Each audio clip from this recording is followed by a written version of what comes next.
Mobile চুরির অপবাদে এক নারীর কোমরে রশি বেঁধে করা হয়েছে নির্যাতন। প্রকাশ্যে রাস্তার মধ্যে এই নির্যাতনের ভিডিও ছড়িয়ে পড়েছে সামাজিক যোগাযোগ মাধ্যমে।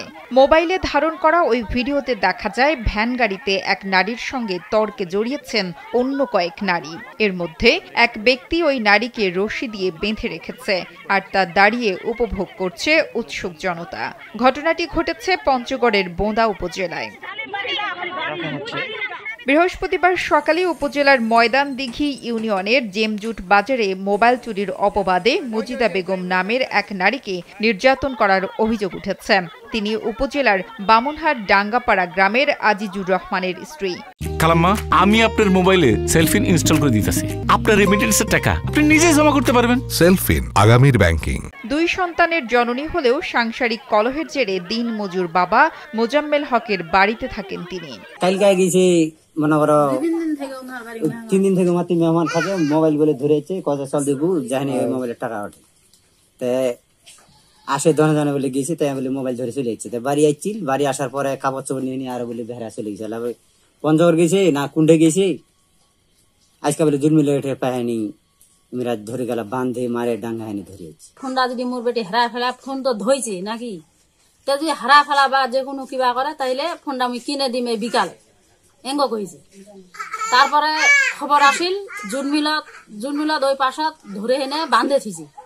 এ শালা মোর দেওয়ার ভাত জ্ঞান আমরা উঠে যা দেখাচ্ছি ঠিকা এক বান্ধে থিছে। আর হাতের মোবাইল মেয়ে দেখুনি, মোবাইল উমরা চিনিবিনি করে হেনে আর কি অর্থ থেকে নিয়ে নিছে। প্রত্যক্ষদর্শী বাজারের ব্যবসায়ীরা বলছেন, সকালে পঞ্চগড় থেকে একটি ভ্যানে বাজারে আসেন 2 মহিলা ও 1 পুরুষ। এরপর একটি হোটেলের সামনে বসে থাকা ভুক্তভোগী নারীর সঙ্গে তর্কে জড়ান তারা। এ সময় অশ্রাব্য ভাষায় গালাগাল শুরু হয়। এক পর্যায়ে তারা একে অপরের বিরুদ্ধে মারমুখী হয়। এরই মধ্যে 8 থেকে 10 জন মহিলা এসে ওই ভুক্তভোগী নারীকে ধরে বেঁধে ভ্যানে করে তুলে নেয়। বলতেছে যে ভাই এরা 2-3টা মোবাইল এর আগে চুরি করছে, আবার কেউ বলতেছে টাকা চুরি করছে, কেউ আবার বললো যে ওই ছেলেটার সাথে নাকি বলে মেয়েটার সম্পর্ক আছে, এরকমও শুনছি। মানে বিভিন্ন রকমের কথা শুনতে পাইলাম যে একটি মহিলা সে মোবাইল চুরি করেছে এবং এজন্য এই অপরাধে কয়েকজন মহিলা এবং কয়েকজন পুরুষ সেখানে এসেছে এবং তাকে ডোর দিয়ে বেঁধে নিয়ে যাওয়া হবে। তবে মোবাইল চুরির বিষয়টি অস্বীকার করেন ভুক্তভোগী মজিদা বেগম। কোনোদিন লুকা পালাইও নি, কোনোদিন আমি চুরিও করিনি, ডাকাতিও করিনি, কোনোদিন মানুষের কোনো ক্ষতিও করিনি। আবার ফোনটা বন্ধ হয়ে গেছিল, চার্জ ছিল না, এই জন্য আর কি ওরা আমাকে বলে খুব আর কি বাসায় আসে, বাবা মার সাথেও খুব মানে খারাপ ব্যবহার করে, যেটা বলার বাইরে। এ ঘটনায় থানায় মামলা দায়ের করা হয়েছে বলে জানান বোদা থানার ওসি মোজাম্মেল হক। মামলা হয়েছে, এই ঘটনা সংক্রান্তে আমরা এই যার নামে একজন আসামিকে গ্রেফতার করেছি, অন্যান্য আসামিদের গ্রেফতারের চেষ্টা অব্যাহত আছে। স্থানীয় বাসিন্দারা বলছেন, ভুক্তভোগী মাজেদা বেগম কারো কথা শোনেন না, সে নিয়মিত বাড়িতেও থাকেন না। পারিবারিক ও সামাজিক কারণে মানসিকভাবেও তিনি কিছুটা বিপর্যস্ত।